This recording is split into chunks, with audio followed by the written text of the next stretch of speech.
On this week's episode of Marketing O'Clock. Gone but never forgotten. Full day YouTube masthead ads sail off into the sunset. Got a web page? Make it a mediocre video using Google's URL to video. LinkedIn's new reporting tool will keep tabs on the company you keep. We found the Dunkin' Donuts of search articles, and it's a real contender for WTH of the year. Want something to watch other than election coverage? Shep has a recommendation that you can pop on in on. Plus, what's lurking under her vanity will haunt you in your sweep. Oh, on today's show. Marketing O'Clock is your weekly dose of digital marketing news, a proud part of the Search Engine Journal Podcast Network. We record every week from the Cypress North Studios located in beautiful Buffalo, New York. Tune in to our critically acclaimed Famous Friday news show for insights, updates, rants, and much more as we cover the full gamut of digital marketing for you. If you want to follow along, just check out our show notes or head over to marketingoclock.com for all of the links from today's articles. And please subscribe so you don't miss a single episode. Hey there, I'm Christine Zernheld. AKA Shep. I'm Jess Budd. And I'm Greg Finn. And it is officially Marketing O'Clock. Here on November 6th, 2020. Remember, you can catch our Famous Friday news show on YouTube or your favorite podcast player each and every Friday morning. All your digital marketing news from the week. Powered by the digital marketing community. And if you want to join the conversation, just hit us up. We are at Marketing O'Clock everywhere. Hello, everyone. Thank you for joining us for another episode. Thank you for taking a break from watching the news for, maybe an hour of your time today. Jess, what is going on over there? I'm sitting here feeling very attractive because on last week's show, Greg compared me to Jack Dorsey. And then after recording, my husband came home and said, "Yo, did you see that Twitter guy looks like Rip Van Winkle?" Like right after, I was like, yeah, I guess I look like him. So I'm still married this week. Like You've got the nose ring. Yeah, all he said was you had the nose ring. He said I was in a costume and I didn't dress up at all. That was actually really funny. Greg, did you plan your outfit for that joke last week? That was just some of my polyester. I've got polyester on polyester now.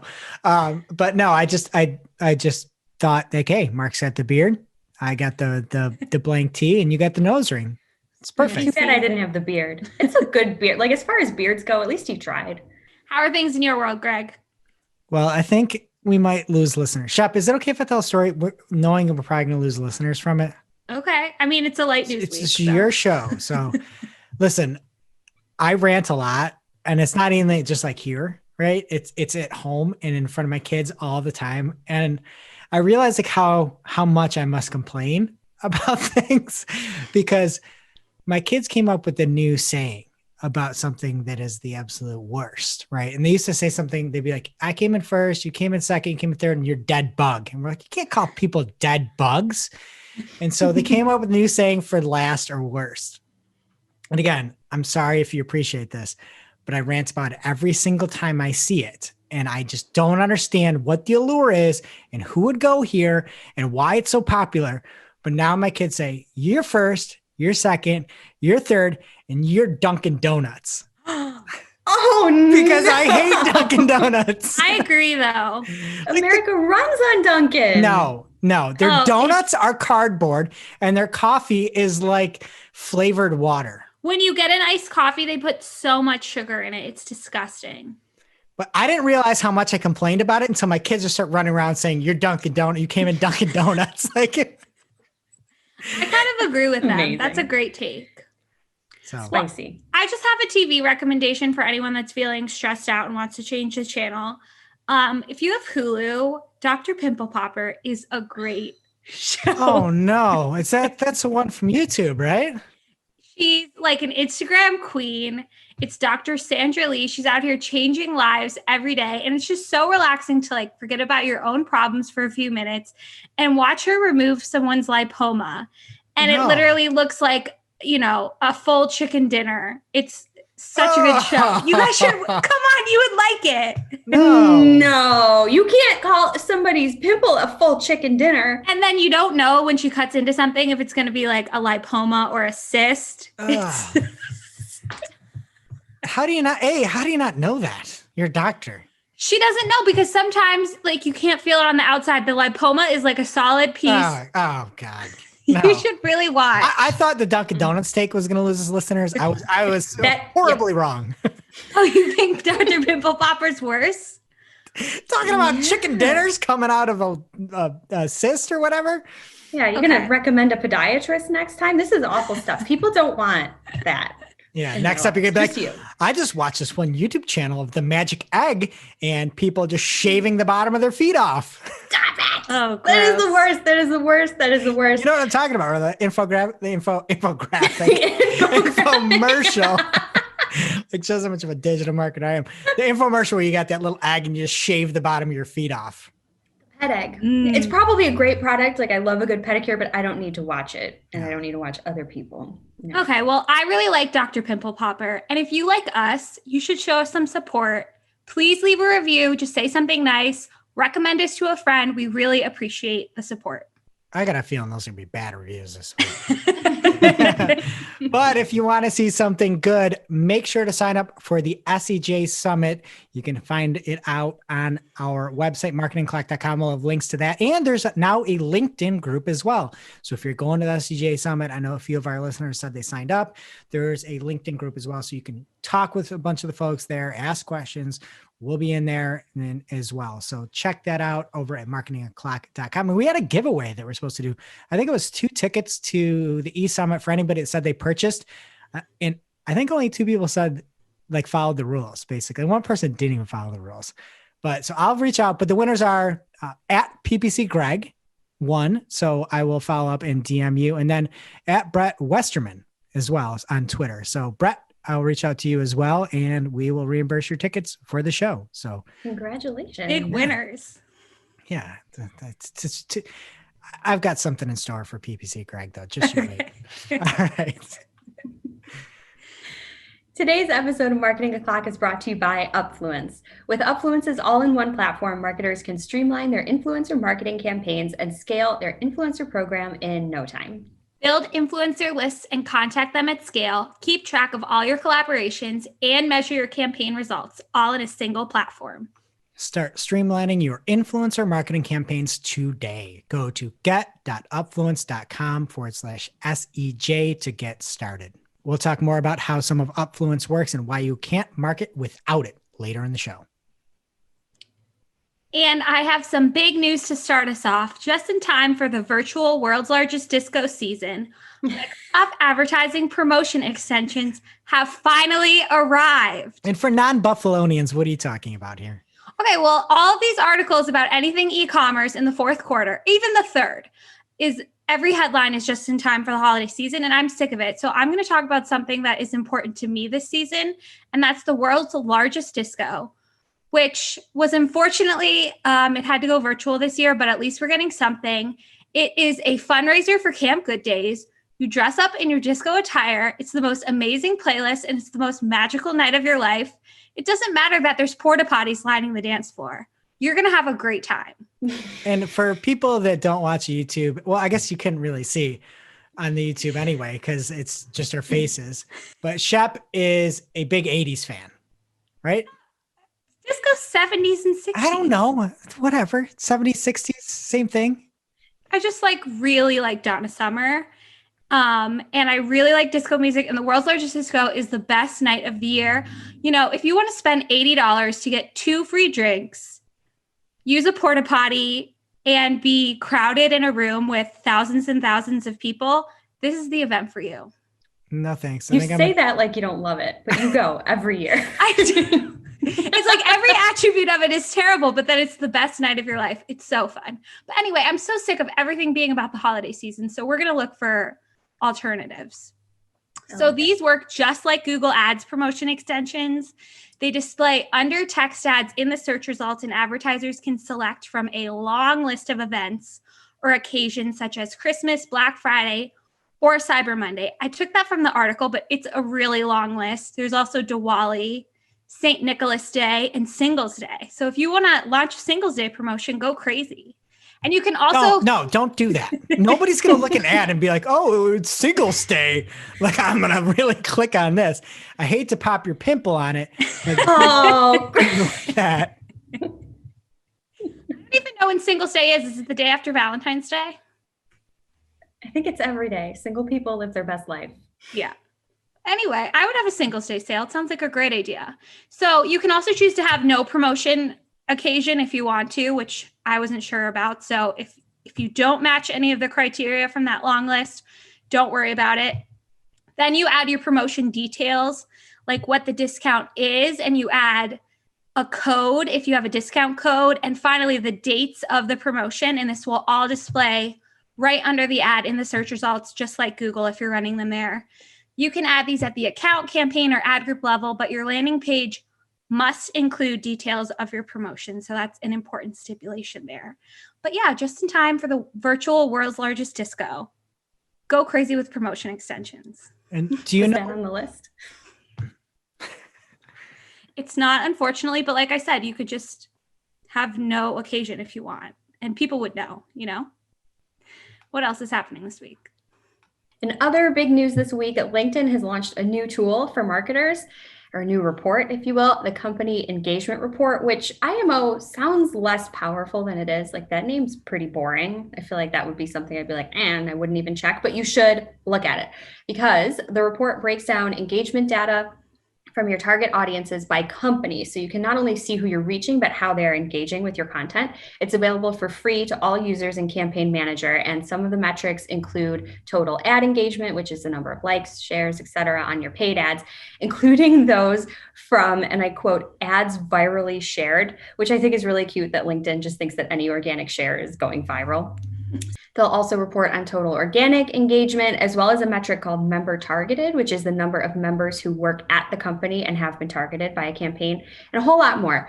So this report is basically the is this thing on of B2B marketing. So there's no more wandering around yelling, hello, Cleveland, into the abyss. Like, you know that you're reaching your audience. Why would you yell that? You guys are staring at me blankly. You don't know what I'm talking about. Hello, Cleveland. No. From the classic film.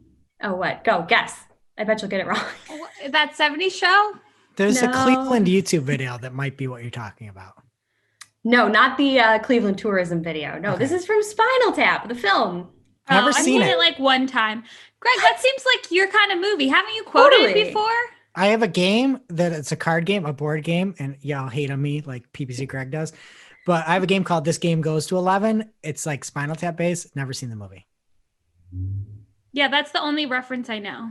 Yeah, well, that's a good. There's also Hello Cleveland. They get lost backstage and then they just start yelling Hello Cleveland because they can't find the stage. They can't find their audience. They don't know if they're reaching them. That was my joke. Anyway, Mark probably would have got it if he was here. But Shots fired. I talked about Shep a lot last week when she wasn't here, and now I feel like I was got to honored. give Mark a little something. So there it is. But props to LinkedIn, by the way, for using a really direct call to action for this. They went with try it now. And since they're owned by Microsoft, I was half expecting something like what we saw last week with Clarity, like click here to learn how to find out more about this new tool. But no, they're like, try it now. And you should. Yeah, It's good stuff. that's an improved CTA, I would say. Now it's time for this week's Take of the Week. This is a hashtag fire digital marketing take with extra spice served up for you. We simply deliver the take for your consumption. We give no opinions. We don't influence. You make the call. And love 'em or hate 'em, this week's tweet comes from Cyrus Shepherd at Cyrus Shepherd on Twitter. And Cyrus says, if SEO Twitter ran the election, SEOs, votes correlate with speech length. Google, just run good candidates. Bill Sawatsky, here are some election patents. Tech SEOs, how to determine winners using Python. Barry Schwartz, that's old. Neil Patel, votes correlate with speech length. How did he fit all of that in one tweet? I don't know. It's like he broke Twitter. I think he spelled Barry's name incorrectly to make this work, but it still was again, shots fired in there, but hey. How he like subtweeted Barry. Well, that's a I mean, Barry is that's old on Twitter. That's if you look at Barry's tweets, and I love Barry, half his tweets are that's old. And this linking to the article, that's a joke. It's more a little jab at Neil there, but anyway. It's the biggest smile any of us will get from the election saga. So take it. I don't know. I saw one thing where it was a tweet by Liz Jenkins at EJ11 Lizzie on Twitter. And she said the whole tweet was just this: Nevada counting ballots.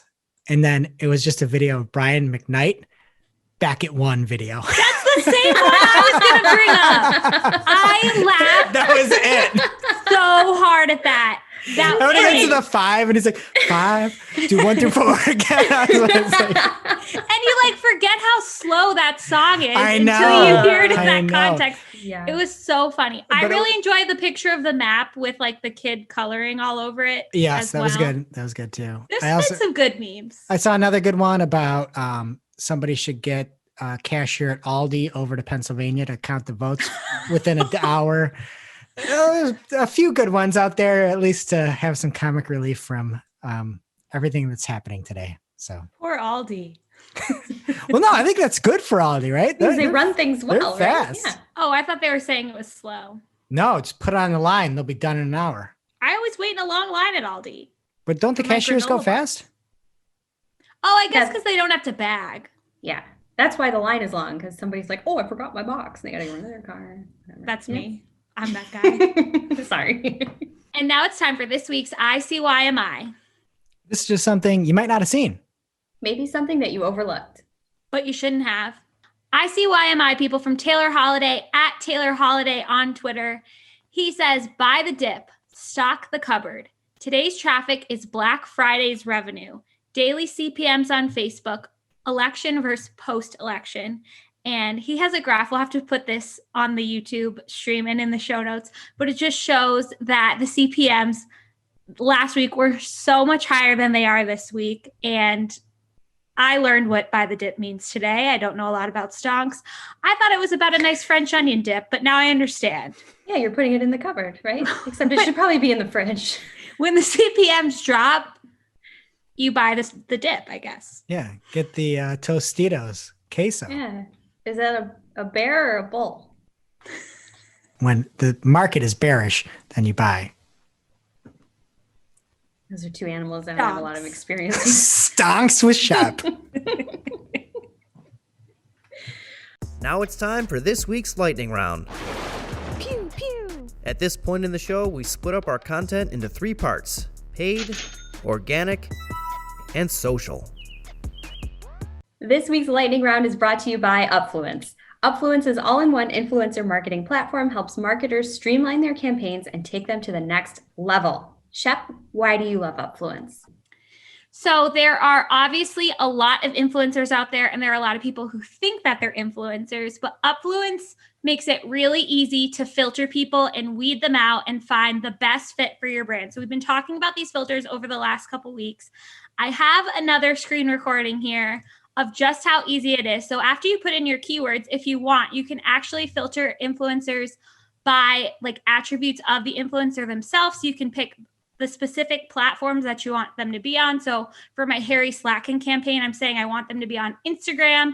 You can say you want them to have a certain number of followers, whether it's above or below a certain number of followers. You can say when the last time you want them to be active was. So you can only find influencers who are super engaged on your preferred platform. You can filter by language. There's Greg's favorite filter of the email.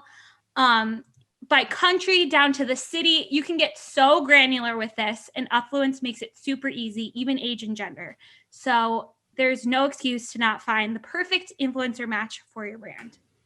That's right, no excuse. And you can start scaling your influencer marketing campaigns today. Just go to get.upfluence.com/SEJ to learn more. First up in the paid universe this week from friend of the show, Andrea Cruz at Andrea Cruz 92. She says, OMG, LinkedIn ads adds bulk features. You can even modify bids and budgets in bulk. No bulk uploading, no bulk ad uploading yet. That is so confusing because you're saying ad and ads like a million times. Our industry is so annoying sometimes. But she catches all these things in the wild. We say it all the time. She noticed this on Wednesday when like everyone was so caught up in the world. And here's Andrea just like sharing these LinkedIn nuggets with us. Thank you so much as usual, Andrea. And next up, YouTube will discontinue full day reservations for Greg Finn's favorite ad placement, the YouTube masthead ads, beginning in 2021. Before you besmirch my name, I like the name masthead ads. I don't like the ads themselves. I think they should get rid of it. It's a dumb idea that you could just take over all of YouTube. I hate that, but I like the name. It sounds very piratey. I think Jesse would like that as well. Yeah, I thought you said it had something to do with a ship, but then I Googled it and it said it was about the newspaper. Oh, well, the newspaper probably still, I think ships were around before newspapers. No matter what you call it, as we've all seen this political season. Whoa. So from Wikipedia, a source I think we can all trust, correct? Sure, yeah. A masthead is the top of a mast, a tall vertical pole of a ship which supports the sails. I believe the newspaper came from the ship saying that the masthead was the top of the pole, and then the masthead was the newspaper, and now it's saying we're taking this from newspaper, YouTube's stealing it, and then they're taking it now and just throwing it away. And it supports the sales, like ad sales, because it's expensive. Yeah. And that was reach. Thank you. As we have all seen this election season, you can just buy them for the entire day, no targeting, and just show your ad the entire day. It's so obtrusive. So YouTube said it communicated this change to advertisers earlier this year, which I believe I remember reporting on. And instead, advertisers will only be able to buy that spot on a per impression basis, making it harder for a single advertiser to dominate the page for a day at a time. I don't think it's a coincidence that they waited to make the change until after the election. And I bet the change is going to make it more advantageous to Google next season, where you get to compete and bid it up. Mm-hmm. Oh, it could be, yeah. Well, either way, it seems like there's absolutely no targeting happening there at all. You can only do it through a Google rep. It would be nice if these were more accessible to everyone. And I thought it was very interesting. I went to check and see what the masthead ad was on Wednesday, because it's been like just completely political for the past year, it seems like. Does anyone want to guess what it is? What it was? Dr. Pimple Popper on Netflix? No. It was the Nest Hub. Because I guess they couldn't get anyone else to buy it anymore. Nobody else can afford it. So they just had to use a Google product. So sad. I'm surprised they're still supporting that. The Nest Hub? Yeah. Oh, after your story last week? Well, I got rid of Nest Aware and everything else. Yeah, little do they know. Is that what you're selling, Greg, the Nest Hub? What am I selling? You said you were selling all your Google products. You said you were going to I never said PPC, selling. Greg. How dare you? I will never give. No, I am not. I don't want. I have a Google Mini. I don't want. And I said, if anybody tweets it at us, I'll send you a Google Mini, because I don't want it anymore. Okay, well, you could put it in the masthead ad. I'm sure somebody will snatch it up. Yeah, let's just spend millions of dollars so I can give away a Mini. That's why they built Craigslist, Greg. And next up from our agency, Cypress North, at Cypress North on Twitter, we caught a little change in Google Ads this week. Actually, this is a pretty big change that people should know about. So if you are switching your Google Ads bid strategy to target CPA from, let's say, manual CPC, Google now automatically removes device bid adjustments that are above negative 100%. So you can still exclude a device entirely and it'll keep that. But if you are not excluding it entirely and just bidding up or down, it will get rid of it unless you click down and uncheck a box. But it's kind of sneaky and hidden. So people should definitely be aware of this. And another ICYMI here, if people don't know, device bid adjustments work differently with target CPA. It changes your target CPA instead of your bid, because there is no bid there. We have an article about it on our website, and we will link to it in the show notes. And that is it for paid for now. Now moving on to our new segment, Beyond Google Ads, because guess what, guys? Google doesn't care about you, as evidenced in that last story. But we do. And this week's Beyond Google Ads is a reminder that you can use self-serve advertising on Spotify.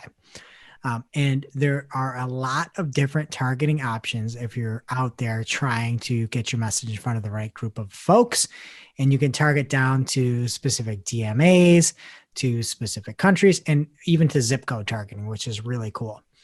So some of the changes, I think, and why you may want to consider testing a Spotify ad. Every time I say Spotify, it's between Shopify and Spotify, and I have to think of it the last second.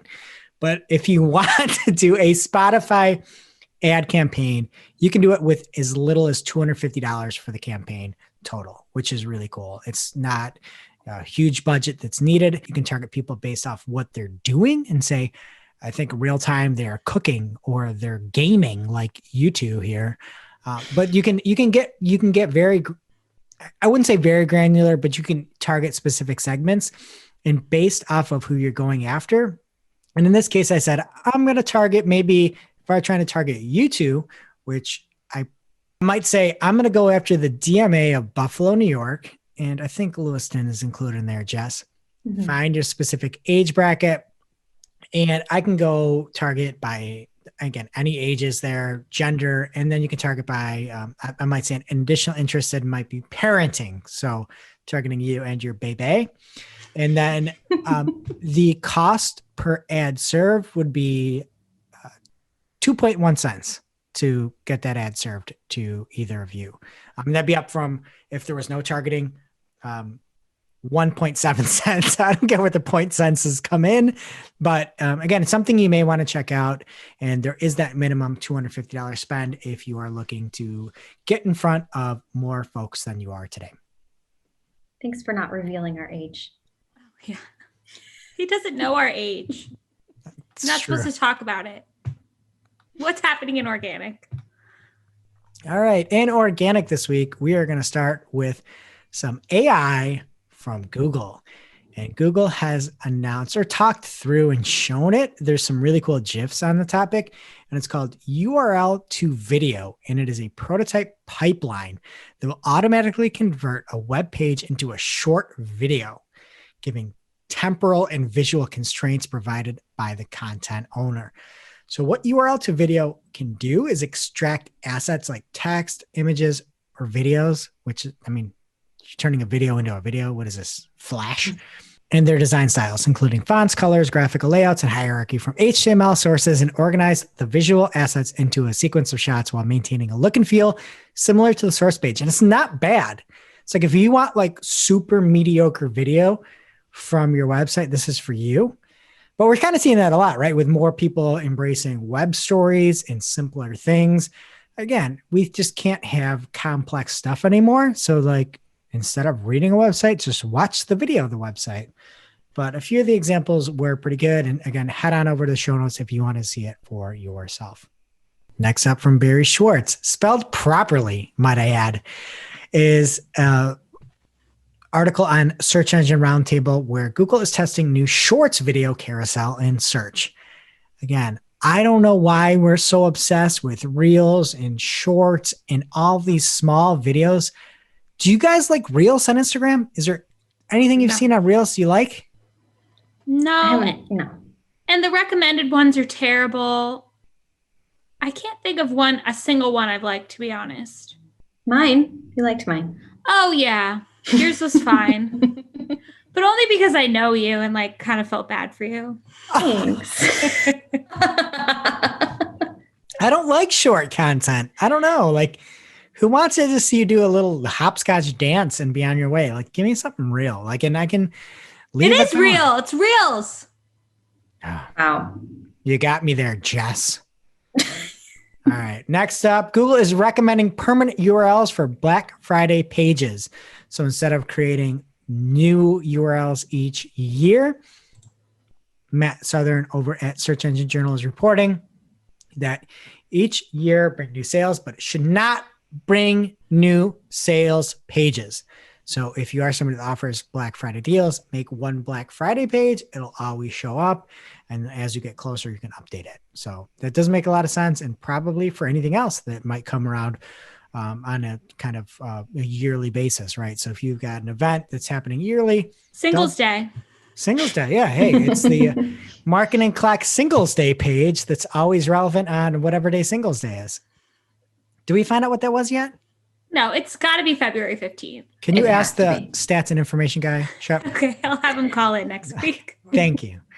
It's been too long. All right, next up, keeping it Google here on the Search on the Record show from Martin Splitton on Google. He talks about how Google chooses a canonical page. And he goes on to discuss the reason why Google prevents duplicate pages from appearing in the SERPs. He says, why do we do that? We do that because typically users don't like it when the same content is repeated across many search results. And we do that because our storage space in the index is not infinite. Basically, why would we want to store duplicates in our index? Then he went on to say, so we employ, I think, over 20 signals. We use over 20 signals to decide which page to pick as canonical from a dupe cluster. And then this article over on Search Engine Journal from Roger Martini Buster went on to transcribe the entire conversation if you want to see more. And he had a great image, as he always does, of the logo. And then it looks to me like 6 identical popsicles. But overall, so it's like identical search results? Yes, I think that was what I got from it. It's kind of abstract. And they're like, which one's real? And then I was like trying to see if he had like a hidden message in there. Like one of them was real. I think they're all the same. But, yeah. And by the way, I don't know if it's on the record or off the record, but I do believe that it's on episode 10 and you're 2 away from being wrong. I you know. said they wouldn't make it to 12 episodes. We got time. But I was just hoping Martin would be like, it's the one throwing the glitter. But to no avail. So. He didn't listen to our show last week. He didn't listen to us or at Rollerblader last week. All right. Over on Search Engine Land, Chris Long, not the former NFLer, now current podcaster, but the digital marketer, has a post about the 9 rules of optimization for featured snippets. And I thought this was very interesting. Maybe not newsy, but I do think there's a lot of value in it. And people haven't necessarily talked about this before. And he has his 9 things to consider if you are going for a featured snippet. I'll go through the first 4 here. And if you want the next 5, you're going to have to head on over to the show notes at Marketing O'Clock. But he says the steps to receiving a feature snippet are as followed. 1, add a what is heading. 2, use an is sentence structure. 3, fully define the topic. 4, match the featured snippet format. And you see that a lot. People saying, what is this? And then giving definitions and is in the sentence. And he's got 5 more things to consider. And check it out. It's a very good article with Chris's thoughts. Next up from Anchor, the platform that publishes this podcast, they are going to the IAB, International Advertising Bureau standard of podcast analytics. So you can measure your show's performance and monetize your content with confidence. So podcasts are kind of a tricky thing, especially podcasts that have many layers to it, like video where you can find this podcast on YouTube or Facebook and Instagram. But if you want pure podcast numbers, Anchor has improved the way that plays are counted to more precisely filter out noise and duplicate traffic. Podcast metadata and non-human downloads, such as those from bots and search engines, are no longer counted towards plays. I wonder though, like if you hit play from a search engine and you go to the Google podcast, that can't count as a invalid play. But anyway, it shouldn't. But they went on to say Anchor Analytics now show unique listeners in the last 7 days, giving you additional metric to measure your audience and evaluate the success of your show. So you can see listeners in the last 7 day time frame. But this change that was announced yesterday only applies to plays moving forward. And they said there shouldn't be too big of an adjustment, But again, at launch, we'll have to see next week. I look like our numbers went down about 30%. Not really supposed to be working yet. So maybe it was just the number of plays and the one day it was available. So we'll have to see from that. And then lastly here from Tad Chef of On React, he has a post called How Embedding YouTube Videos on Your Blog Backfires. And a lot of times we talk about putting video on your site as a positive. Tad kind of has that contrarian view of this. And he looks at some of the mobile usability errors that can happen with WordPress's newer Gutenberg version.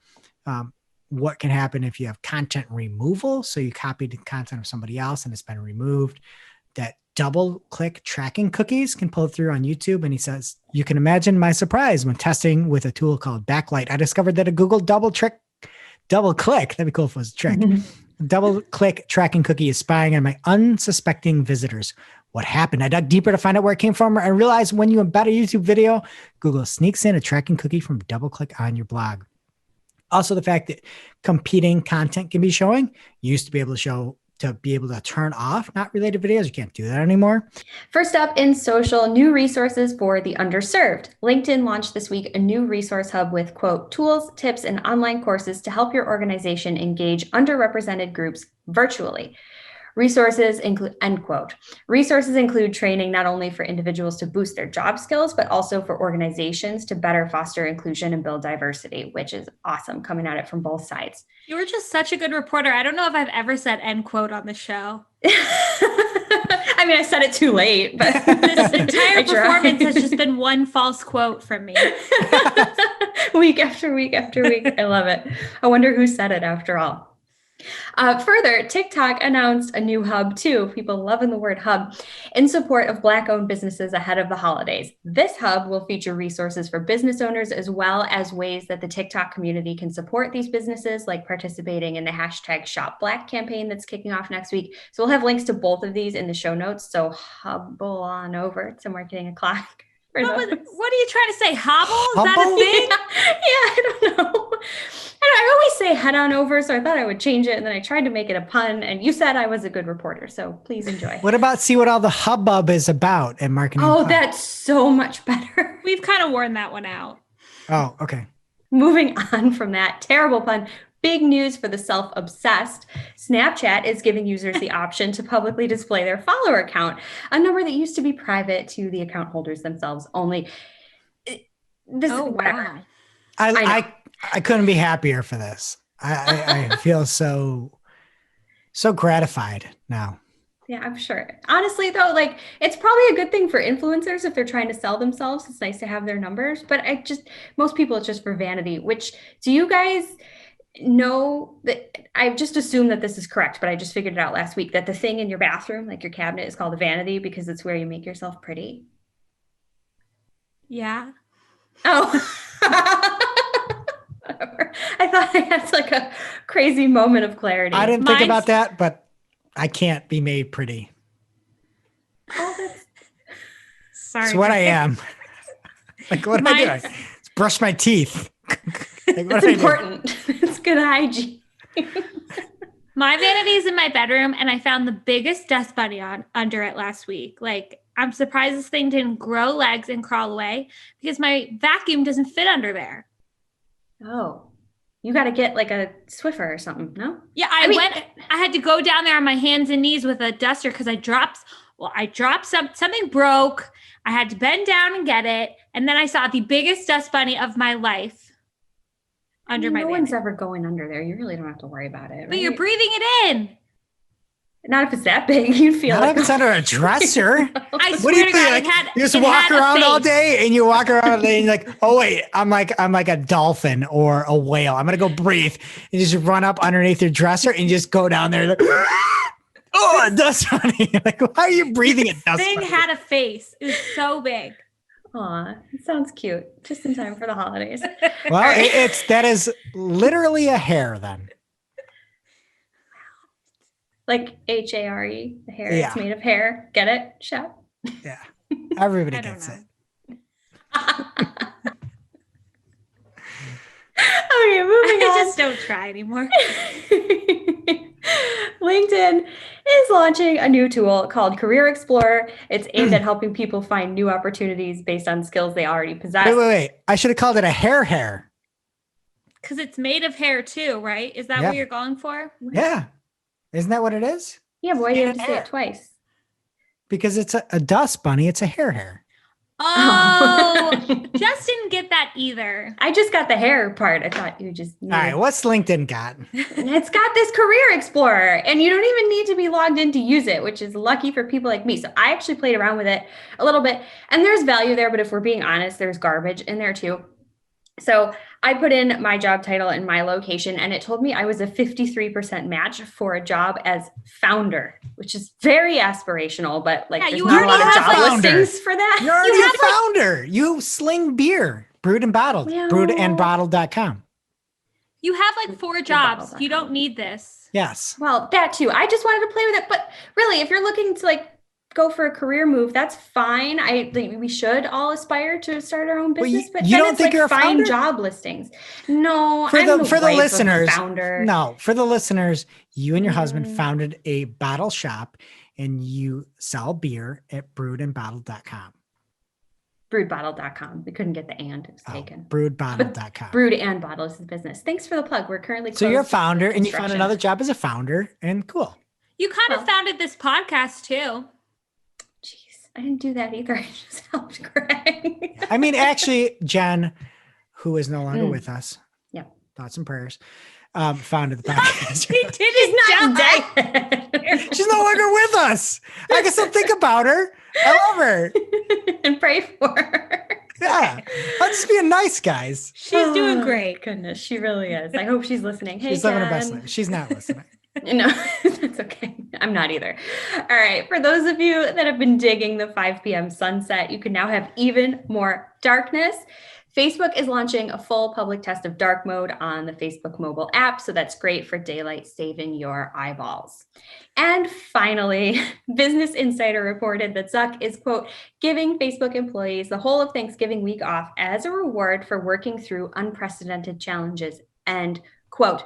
And that sounds lovely on the surface, as most things do, but shout out to Owen Ryan or at Yogan9 on Twitter for his realistic take on the news. His tweet says, BFCM week is going to be a lot of fun for all you Facebook advertisers. Blushing face. You know what week they should have given off to employees? Election week. Any of the weeks leading up to election week, because they haven't done anything.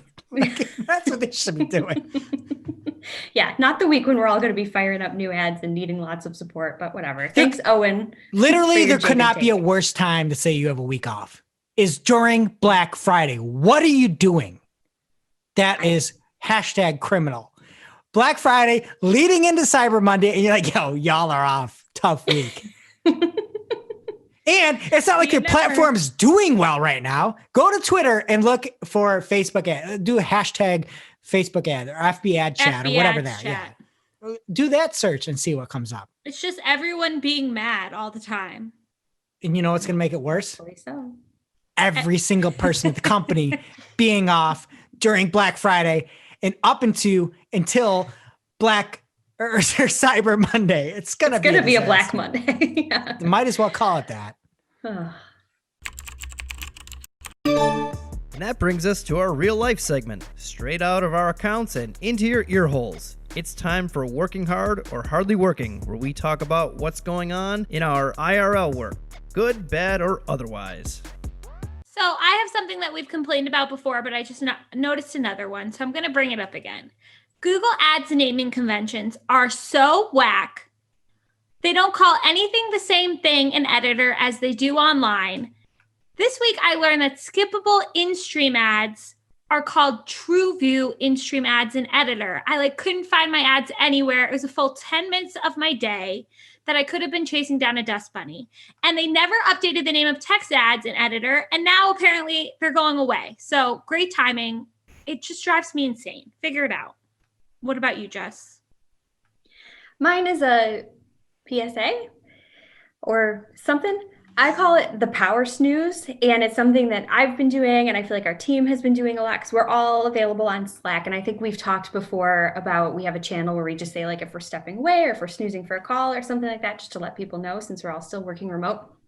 And sometimes you just need to focus and zone in. And if you're working remote, people can't see you. So what I'm calling the power snooze is when you snooze notifications just to get things done. And I feel like it's very, very healthy and it can help focus. You can't do it all day because people need to get in touch with you. But hot tip, like it's okay to do that once in a while, especially if it helps you be productive. And I'm sorry when I don't see it and then I bug you anyway. It's fine. I just ignore you. So I'm sorry back.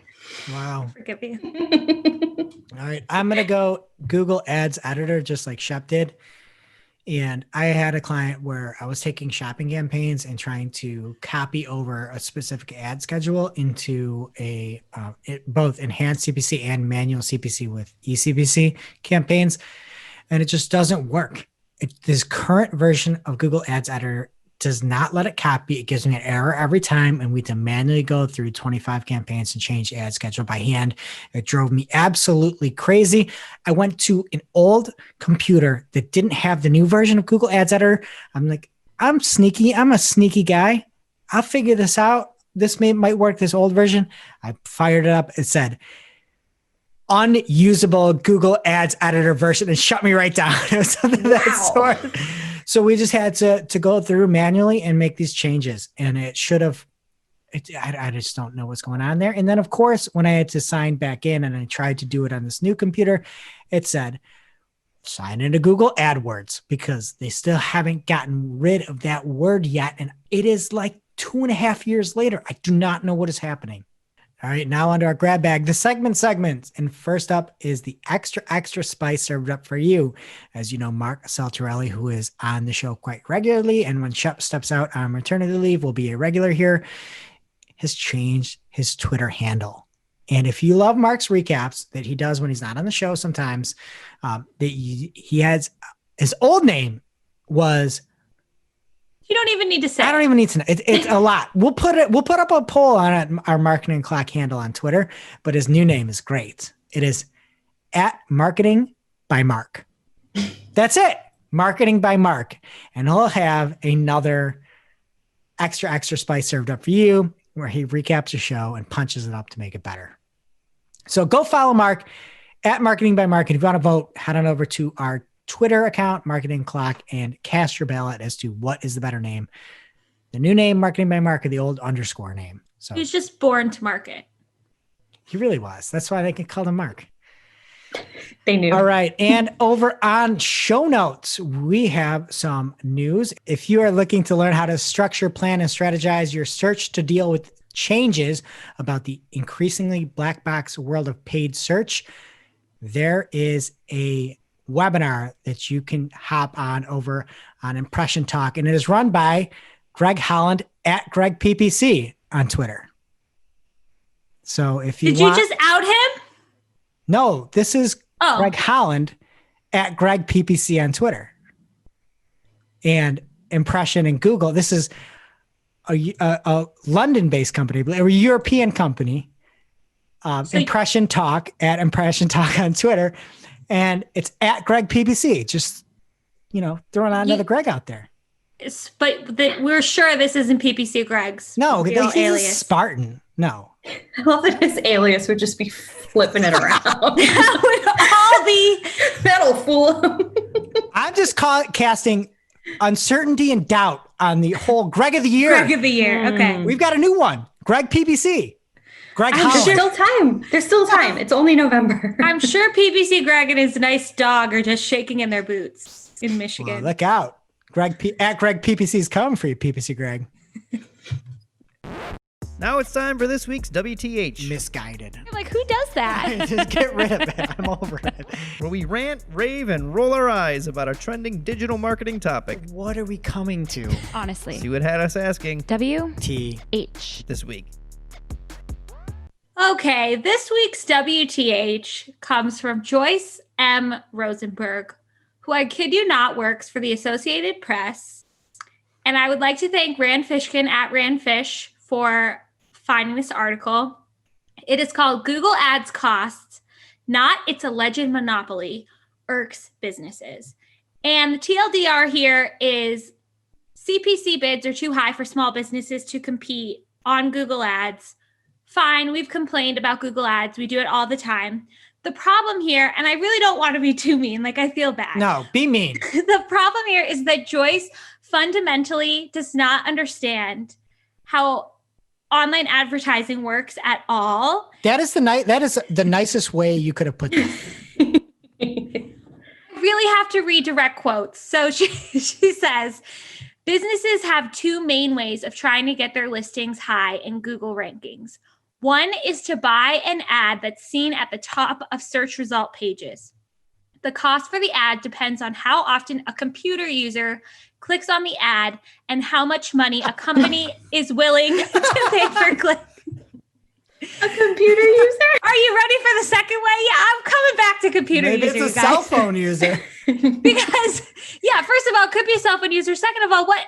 A computer user, did you write this on a typewriter, Joyce? Like, She's like, that's not me. okay, so that's the first way that you could buy a Google ad. The second way, Joyce says, is what is called paid search. I don't know if you've ever heard of it. And it is where companies bid on keywords to get a higher ranking. And she has this really great approach here. She says a sporting goods store should bid on words like baseball and hockey in hopes of landing higher in search results and being more easily seen by customers looking for equipment for these sports. That is why your CPCs are too high and you're spending too much money. Why is a sporting goods store bidding on the word baseball?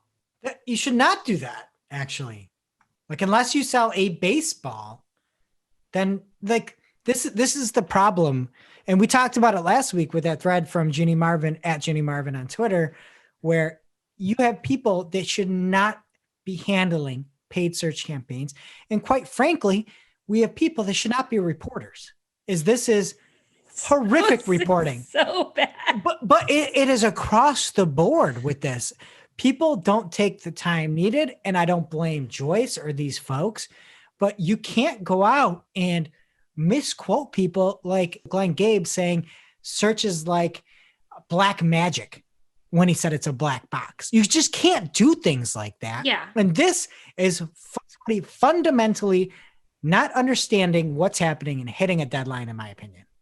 And then she talks about this poor guy, Mark, who spent as much as $30,000 a year on Google advertising, but he's not sure his wine gift basket company will be able to afford Google ads this holiday season.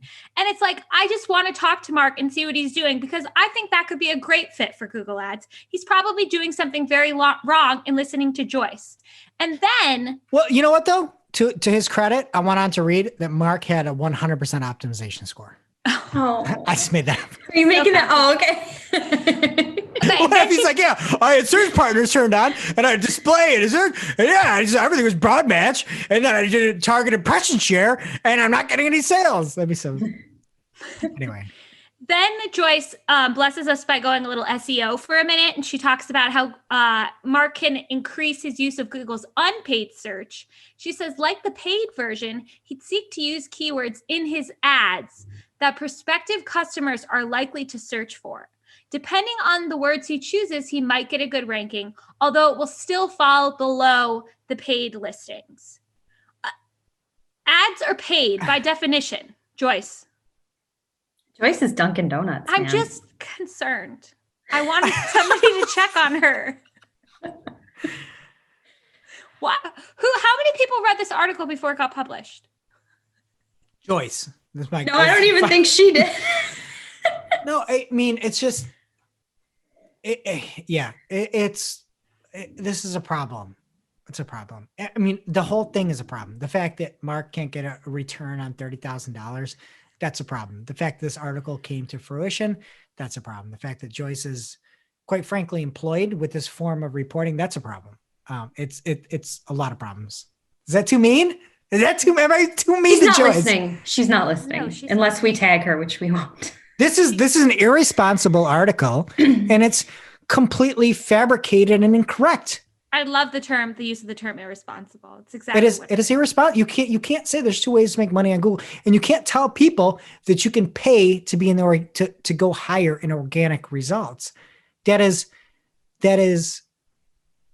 misleading and irresponsible. I don't have another word for it. I'm sorry, Joyce. And now for this week's Cool tool. As a reminder, our Cool Tool segment is not an official endorsement or paid mention. We're simply sharing something we found in our travels that may be of use to our listeners and is really, really cool. This week's Cool Tool is actually a 3-for-1 deal, and there is no long Black Friday line required. The one and only Ginny Marvin outlined a collection of 3 AI-powered content creation tools on search engine land this week. They are Snazzy, Copysmith, and Copy AI.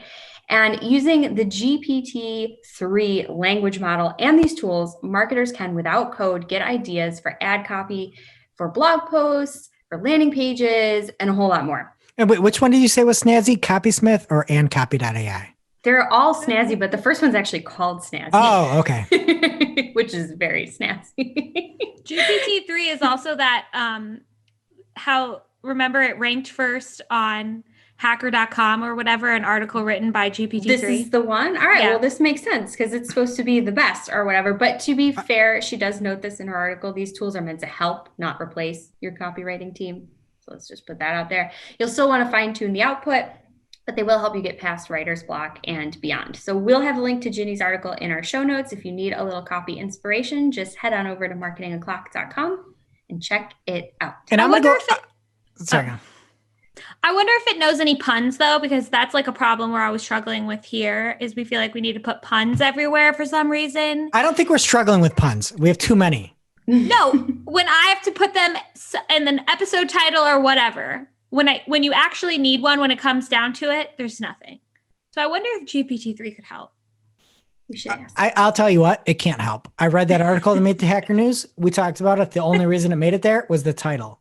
Everything else was word vomit. So you do this stuff if you want. If you are that boring of a person, that Dunkin' Donuts that you can't write your own ad, then go ahead and use Copysmith. That's a you problem that you're using GPT-3 to write your ads. You read that article and you read these ads and you tell me. I don't know. Maybe that's what Joyce was using. Maybe it's not her fault. No, she should have been using GPT-3. Yeah. It would have came out better. I'm sorry, Joyce. I'm sure you're a lovely person. Now it's time for our must-read marketing article of the week. An article so advanced, so in-depth, so detailed that we simply cannot cover it in its entirety on today's show. All right, this week's must-read marketing article of the week comes from Glenn Gabe, BFF of the show, Glenn Gabe. Maybe for one more month, we got to get those clocksters going over here in December. But over on the G Squared Interactive blog, he has the article, Exit the Black Hole of Web Story Tracking, how to track user progress in web stories via event tracking in Google Analytics. And this is must read if you do web stories. He talks about analytics for web stories, why it is confusing for many creators, how you can track user progress through a web story using a simple goal, a top level view of what we're trying to accomplish with any tracking within web stories, the inner workings, events, triggers, and variables, lists of the code that he uses for all this because he hand codes his web stories. We don't. We are not that advanced here. He also talks about a note from the Web Stories WordPress plugin, and he links that over to our own Sarah Burke, talking about how to hook up the Web Stories WordPress plugin with Google Analytics, and then how you can test via real-time reporting if everything is working great. And then he gives one final summary of how you can creep out of the black hole of web story tracking. And we've been trying to hammer this for a while about web stories and why you should care. And Glenn has been at the forefront of this. And this is just another phenomenal piece that he's got in his web stories pie. So check it out. And we've got some more stuff coming. So stay tuned. I think we'll have some stuff that you all will love on web stories here shortly. Thank you, Glenn. All right, that does it for today's show. It is now officially not Marketing O'Clock. Remember, you can catch everything from this show on marketingoclock.com. While you're there, please be sure to subscribe so you don't miss a single episode. And we will see you next week.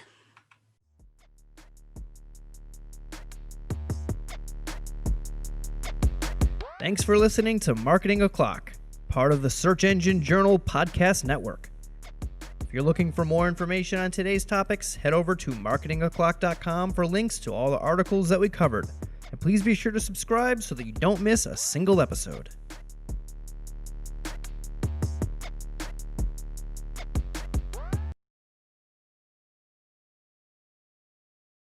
Influencer marketers, it's time to ditch the spreadsheets. With Upfluence's all-in-one platform, run your influencer marketing campaigns from start to finish in one place.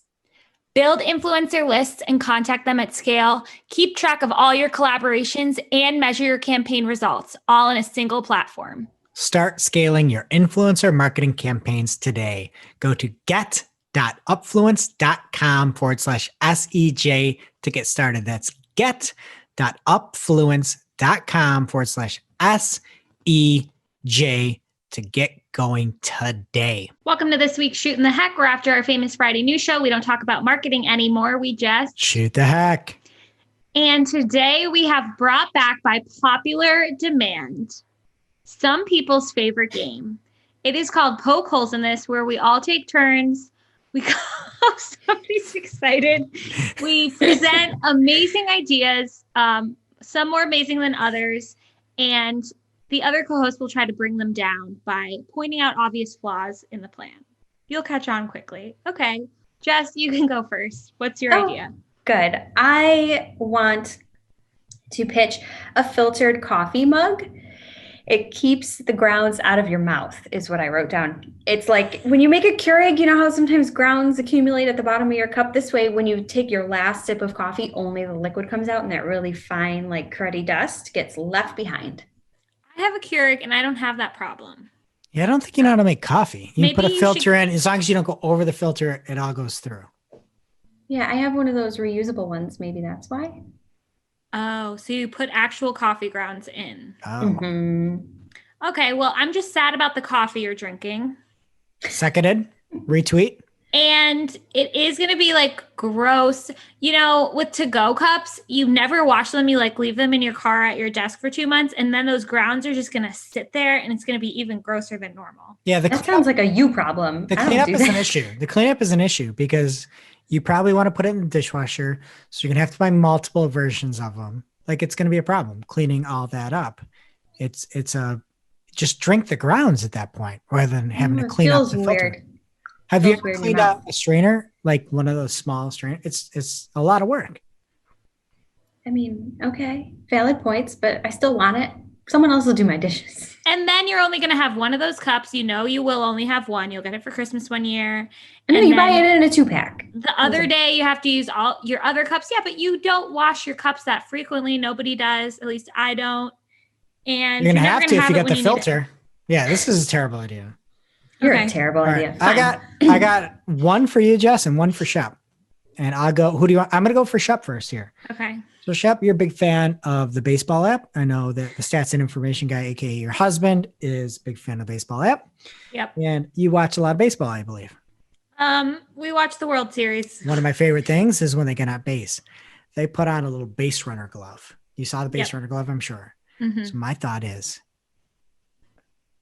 a bigger base running glove so you can get safe by inches. So you put a baseball glove on and then you have some way to make it extrude so you touch the base faster with your baseball running glove. That's cheating. Sounds like cheating, but like If you're not cheating, you're not trying is something I've heard. And as long as they allow a glove, who says you can't have a big glove? You might have big hands. I think you would have to like stuff the end of the glove, right? Or else it would be like floppy. Or are you picturing like a Mickey Mouse glove? Maybe have fake fingers in there somehow, and you're like operating like fake fingers in the glove. And then, you know, your equilibrium would be thrown off because your body would be off balance. It wouldn't be what it normally is. yeah. And can you run as fast with this extra weight added to you? Probably faster. right. Early results are showing that. Well, this is cheating. So you can pitch it to the Astros. That was Wow. an unintended baseball pun. Terrible idea. Okay. All right. Well, bang the garbage can on this and pass it over to you, Shop. Okay, well, my idea is a smart crock pot that, we have like monitors and stuff so you can like watch your pet all day, or like people keep tabs on their kids at daycare. I want to be able to check in on my crock pot throughout the day and like turn the temperature up and down if I need to.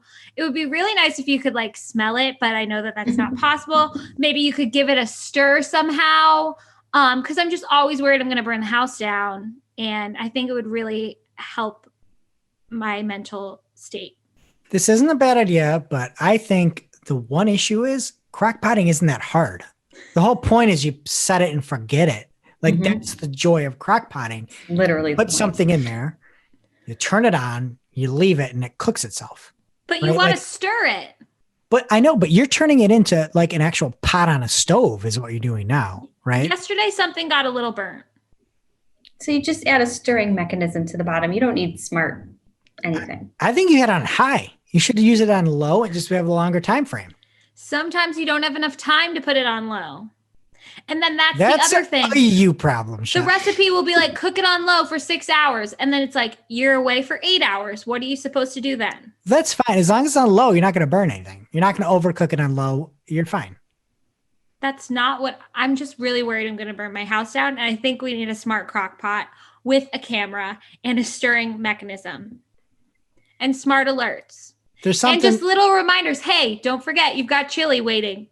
You've completely reinvented the crock pot. It sounds like you need like a personal assistant. That's what you need. Like you could play music. It's not a bad idea, but it needs a little workshopping. You could have like ultrasound technology sense when you walk in the room. There you go. Yeah, just like Google. Yeah. Right. Somebody out there has that. Okay, Jess, what's your next idea? Well, some of us really love the burn, right? So do you ever like you eat a taco or something with a lot of hot sauce and you're loving the burn in your mouth? You're like, oh, I got stuff in my teeth. And you feel like you need to brush your teeth or take a drink or something. We need spicy toothpaste so that you can clean out the taco, maintain the burn. That sounds disgusting. Are you saying cinnamon spice or no, hot no, sauce? yucky, like hot sauce spice. And I pitched this to my husband and Chris, and he said that spicy floss would be a nice addition to the line. So you're just like really getting in there and like making sure your mouth is on fire. Your gums would bleed and you would have bad breath.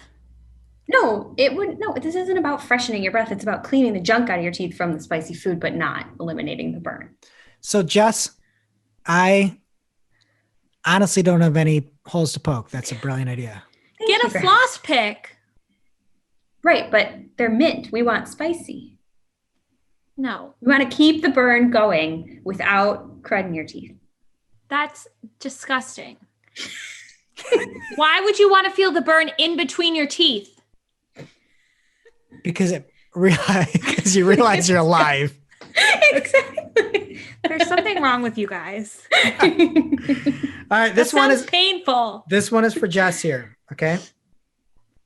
Have you ever been to the store buying like barbecue sauce and you're like, oh, it's Jack Daniel's barbecue sauce. And then you see something like, oh, it's Jack Daniel's steak sauce, right? And all the stuff. Everybody loves Jack and Diet Coke, right? No. Like that's a good drink. It's a great way to ruin a Diet Coke. Everybody loves Jack and Diet Coke. So my thought is summertime, Jack and Diet Coke popsicles. Poke holes. Oh. Would it freeze? Isn't the alcohol too high?